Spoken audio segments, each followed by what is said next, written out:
All right, folks, so in section 4.2, we learned about determining the intervals to solve an inequality with linear functions or with quadratic functions. At this point, we're going to take a look at functions to higher degrees. That means cubics, quartics, quintics, any function with a degree greater than 2. And we'll see, we're just going to rely on the skills that we learned in chapter 3 to try out a couple of approaches here, really, to be able to determine how to solve these inequalities. So we'll look at some pretty straightforward examples at the beginning here. It might seem a little odd to you. Really, we're paying attention. We're relying on our abilities to look at a function, look at a graph of a function, and to pay attention to the x values, the y values, and where and what is happening.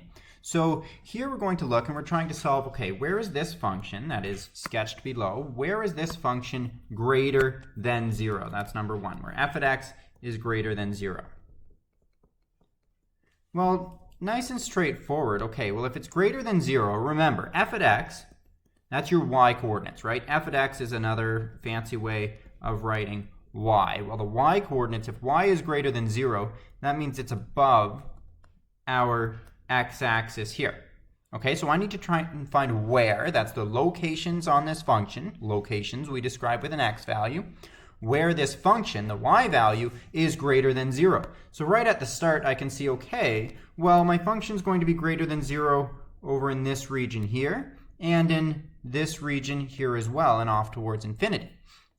So if I try and draw that onto my number line, onto my x-axis, well, that's going to be an open circle here, connecting to another open circle, and an open circle off towards positive infinity. Now, if I write this in interval, I need to describe this as an interval. We'll use interval notation here, although I won't be too picky after you practice this a little bit. I won't be too picky if you prefer to write this using set notation. We're going to try and state it. Now, we're kind of drawing a conclusion here. We can assume that each square is 1 unit, so this can be at -5, at 0, and then at +4 there. So here, this will be, this function is greater than 0 if x is between -5 and 0. Again, that's the first part right here. Union with the interval from 4 off towards infinity. Okay, you may find it helpful if you haven't, if you did not participate in the first lesson here as we went through this in class. You may find it beneficial to pause the video, go back, really try and make sure you're following what I'm saying. Try and do your best to follow what I'm saying as I go through these. Next, okay, so where, number 2, where f of x is less than 0. Well, nice and easy. That's going to be, for the most part, the spots that were not included in the previous intervals, right? So where f of x is less than 0, that's where my function, again, the y values, are lower than the axis, lower than the the x-axis here. So I can see quickly those locations on this function. I can, let's remove my answers from part 1. And I can see, okay, well, that's from -infinity here. My equation, my function is sketched beneath the axis, so that's from -infinity all towards -5, right? Again, with an empty circle, and then an empty circle in between 0 and 4. So the intervals I'm coming up with here are from -infinity to -5, union with from 0 to 4. All round brackets, remember, round brackets mean we're not including the endpoints. Okay, well then, what about if we do start to include the endpoints? Let's take a look at the intervals where our function, and let's go with blue color like we did in class, with the intervals where our function is greater than or equal to 0. Okay, well all of a sudden now we're looking at a little more challenging problem. Where our function, where f of x is greater than or equal to 0. Well, we know our starting point. Our starting point is where f of x was greater than 0. We already found those spots. That was in between -5 and 0, and between 4 and positive infinity, right, where my function is above the x-axis for those locations. Nice and easy. So we'll start off from -5 to 0, union with from 4 to infinity. But then I need to say, okay, hang on. That was true if my function was greater than 0. What about the locations where my function is equal to 0? Well, that's going to be at every single one of my roots, right? So at each of these roots, my function is equal to 0 by definition, because that's what a root is. Your root is the x value, or your function is equal to 0. So I need to somehow include those in my intervals right here. Well, I can include those in my intervals using square brackets, right? Round brackets mean we're not including the endpoint. Square brackets mean we are including the endpoint. So we can work with square brackets for each of these zeros. Now that means we have a 0 at 4, we have a 0 at x equals 0, and a 0 at x equals negative 5. We're not going to include positive infinity because infinity is a direction, it's not a value. We cannot include the value infinity. We're including the value 4, the value 0, and the value negative 5. So here we have our round brackets and our square brackets both involved here. Yes, we can have a pair of connecting brackets, a pair of brackets where one of them is round, the other is square in math. All right, now let's take a look. You know what? Because we did go over this in class with each of my classes, I'm going to leave part B, 1b to you. I want you to try it out. Try and work on finding the intervals where f at x is greater than 0, less than 0, and greater than or equal to 0. All right, I will have those solutions posted on the classroom when by the time you're looking at this. Now, when we are solving for inequalities, these sketches were already done for us. Sometimes the sketches will not be done for us. And let's go, we'll leave the note behind here a little bit. Sometimes the sketch is not done for us, but we have an equation. So if f at x equals x plus 2, x minus 1, x plus 1, maybe squared, then we know how to graph this because it's in factored form. We know how to graph this from section 3.3. Right, now what about if a function is not in factored form? Okay, let's say, and you know what, let's graph this one nice and quickly together. It should just be a review, right? So you're graphing this. We do 3 parts when we graph it. Number 1, we find the end behaviors. So we look at our leading coefficient. Here my a value, my leading coefficient is 1. And since 1 is greater than 0, we'll use that information to find our end behaviors. And we look at the degree. Our degree is 4 here. And 4 is an even number. So we'll use that with our end behaviors. So that tells me my end behaviors. Therefore, as x approaches plus or minus infinity, y approaches positive infinity. So my end behaviors I can already start sketching at are here and here. Okay, well, number 2, I look at the roots. Well, the roots, when I'm looking at the roots, I need to look at 2 things, the locations of the roots and the types of roots, right? If it's a single, a double, or a triple root. So I can see here for my first factor, I have a single root because the exponent is a hidden 1. I have a single root at x equals negative 2. Okay, I also have a single root at x equals positive 1. And then I have a double root, so I'll write this one in here. I have a double root at x equals negative 1. Okay, so I can plot those in here, plus or minus 1 and negative 2. And lastly, let's take a look. The third thing we look for all the time is our y-intercept. We can find that by setting x equal to 0. That is, we're evaluating f at 0. That equals 0 plus 2. I'm just going to get a little bit lazy here. 0 minus 1, 0 plus 1 squared. And that equals negative 2. Okay, so at negative 2 right here,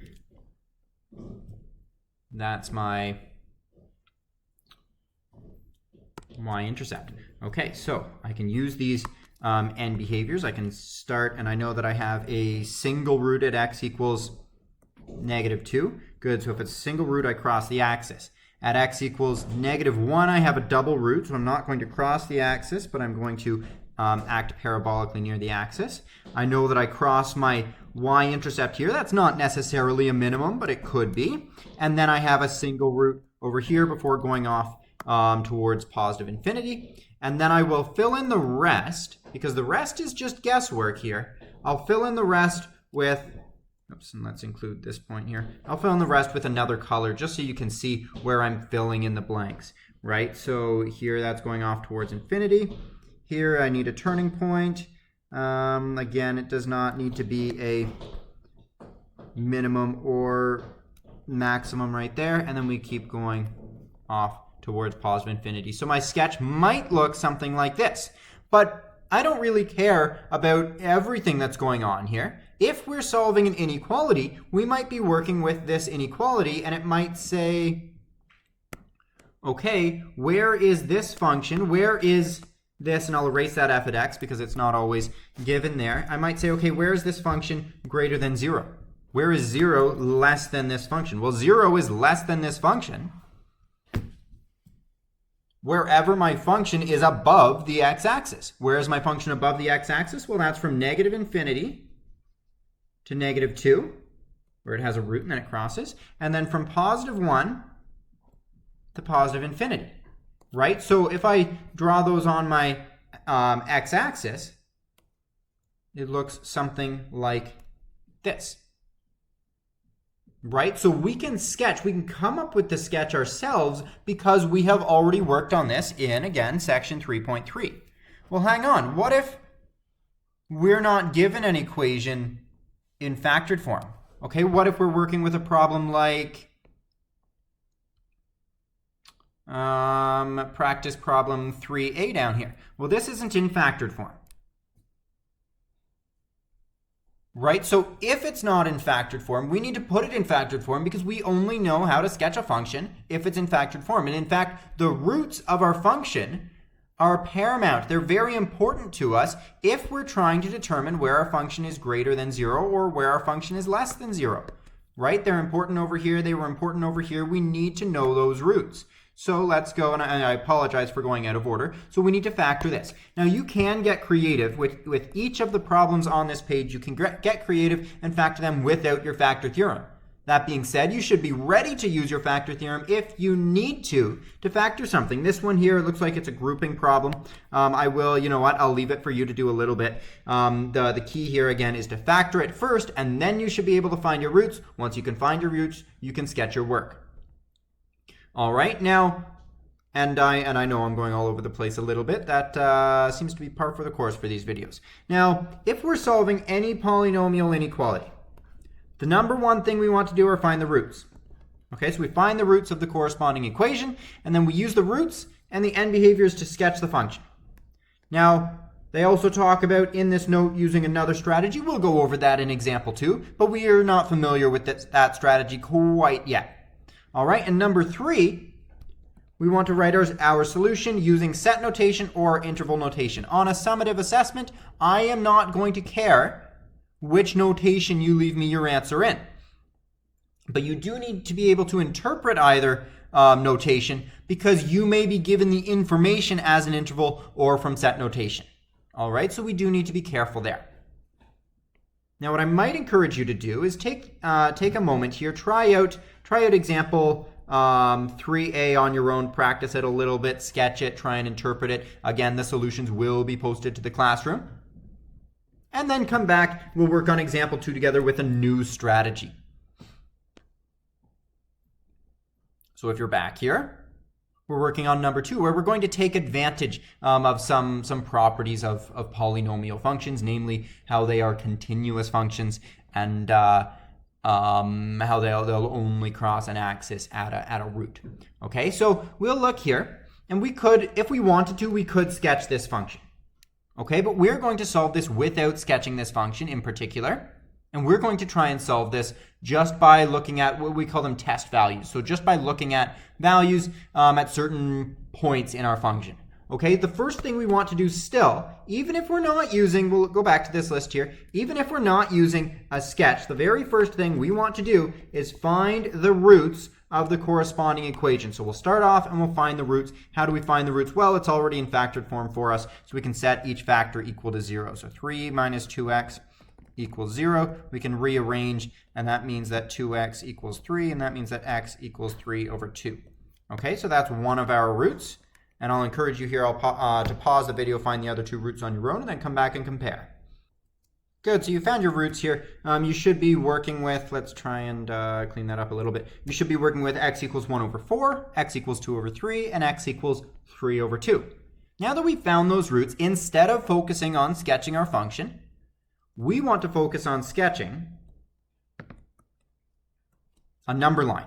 Okay, so we want to put only these roots on the number line, nothing else. We want to put them in there in order from least to greatest, because that's how a number line works. And we don't really care about the spacing of these, so I'm just going to space them about equally, even though they should not be spaced equally if it's a number line to scale. We don't care about the scale right here.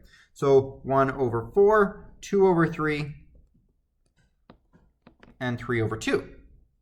Now, when we're working here, we're taking advantage of a property, like I said, of our polynomial functions. Well, a polynomial function, if I look right here at any polynomial function,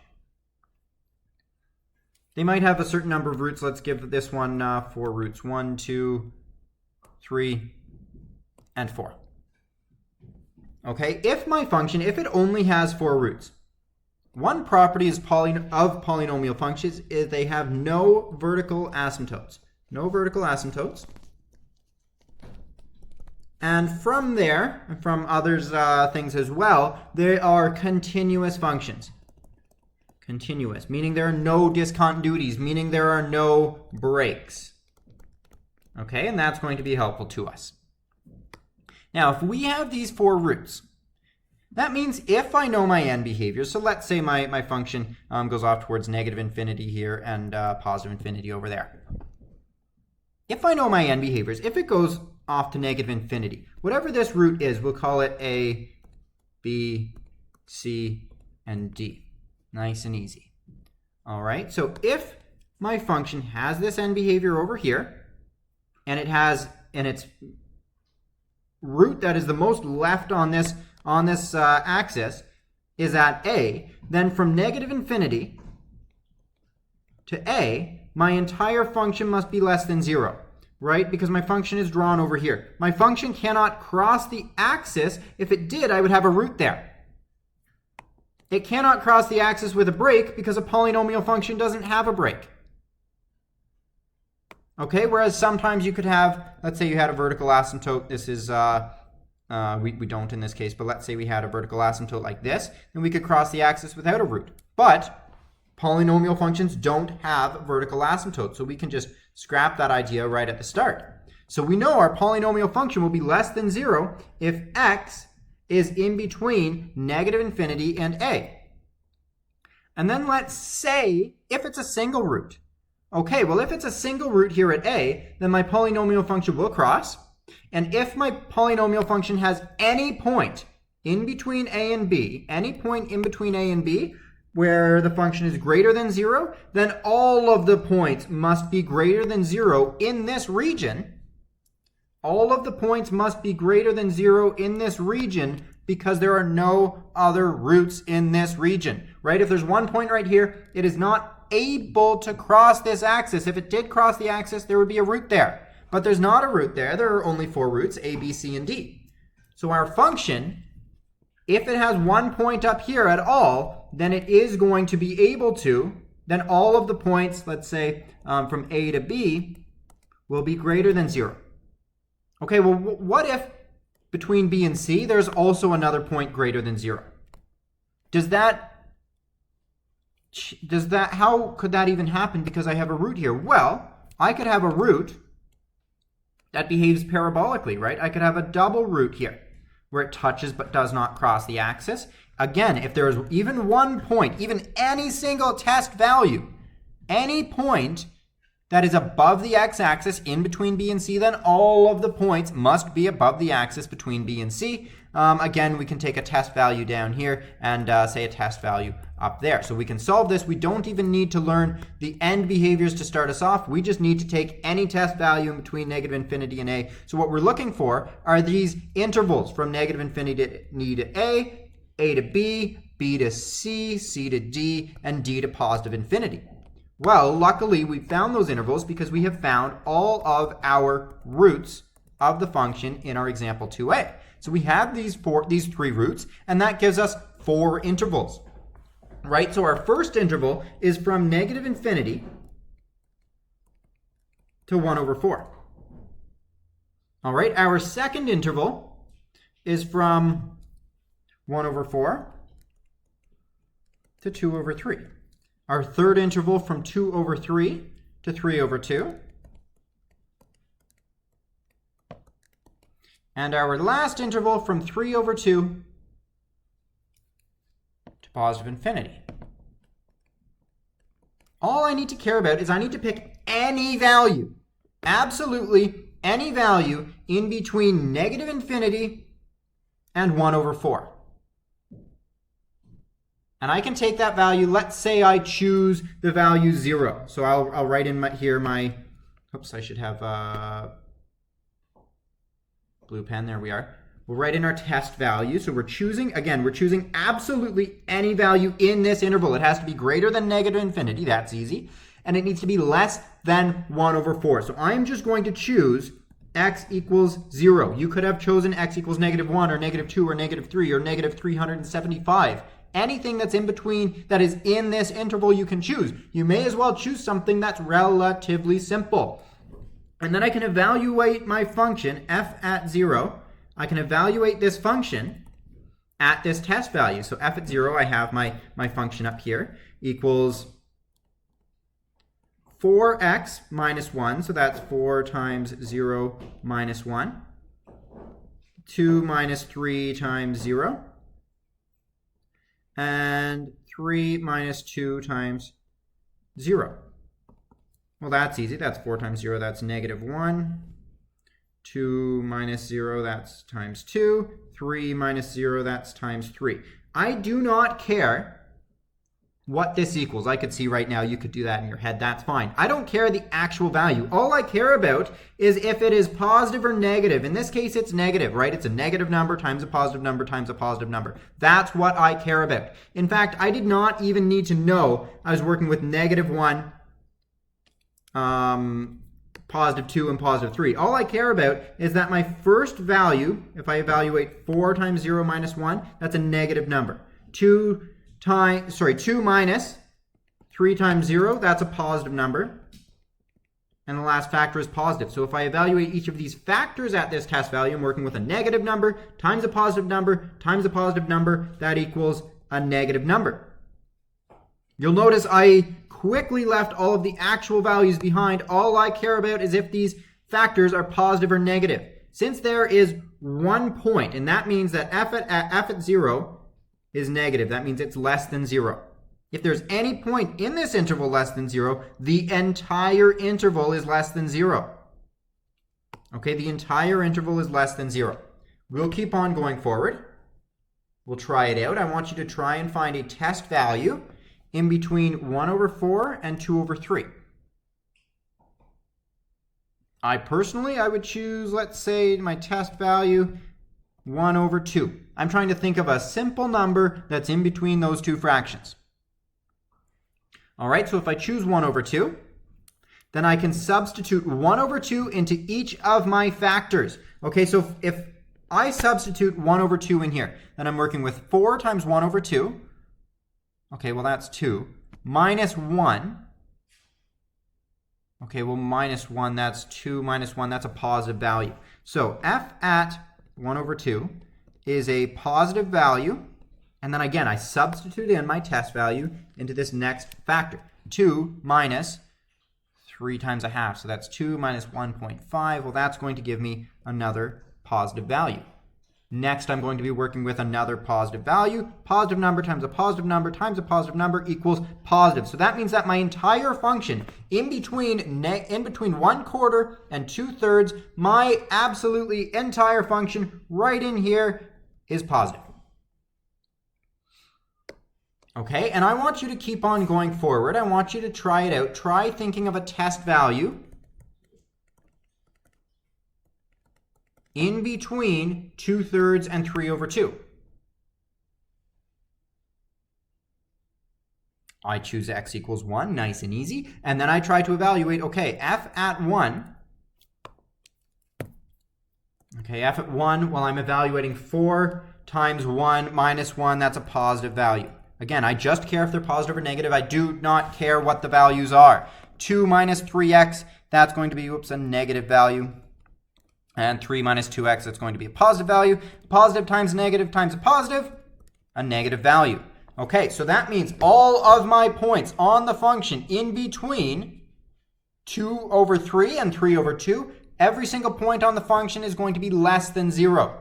And lastly, I want you to try it out on your own. Try choosing a test value between 3 over 2 and positive infinity. Try and determine if it's going to be greater or less than 0. In fact, I will spoil it for you. It should be positive, but I want you to verify that, okay? I want you to choose your own test value and verify that there. And then we need to go back, okay? So what we have done here is we have drawn a number line, and we have determined for every single interval if our function is positive or negative.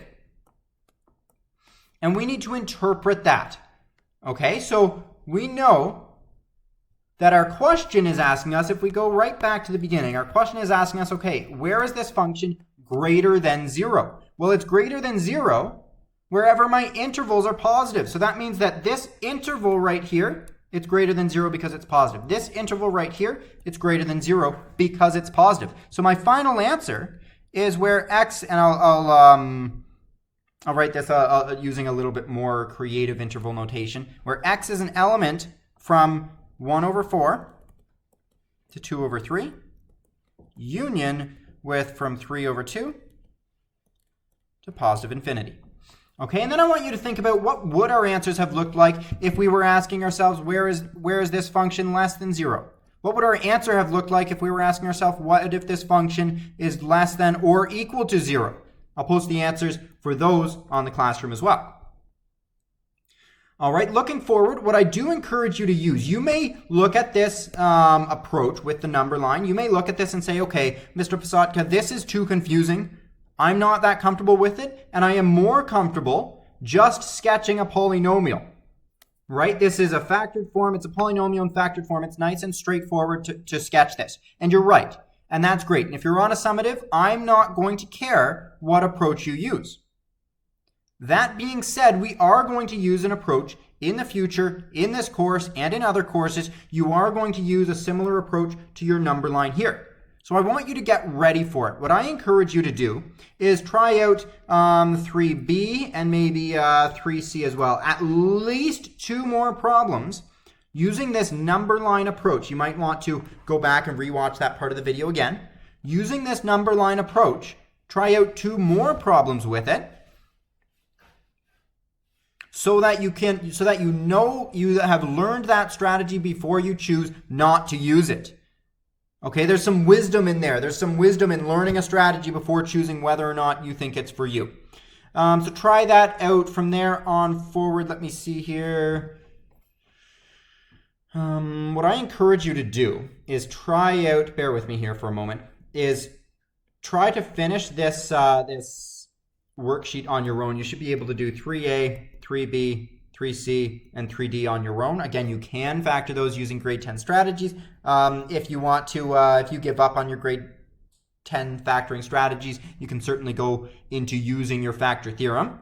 3C and D, you might notice there's a little bit of extra work that needs to happen before you can start factoring. Right? If we're solving an inequality, we need to solve it by finding the roots. Well, if we're finding roots, they're only meaningful if one side of our inequality equals 0. So I'll zoom in right here and we'll look at 3C, just the very first line to do together. We need to set one side of the inequality equal to 0. How do we do that? Nice and easily. We just rearrange it, right? We can add 1 to each side. So that means x to the power of 4 minus 2x to the power of 3 plus 2x squared minus 2x. Plus 1 is greater than 0. You can do a similar step on the first line of 3D. Again, these answers will be posted on the classroom. And then what I encourage you to do after you've gone through those parts of this note is go try the practice problems.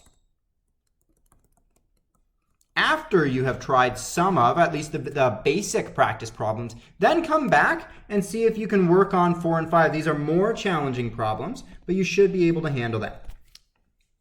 All right, we can go over any more in class, but these solutions will be posted on the classroom.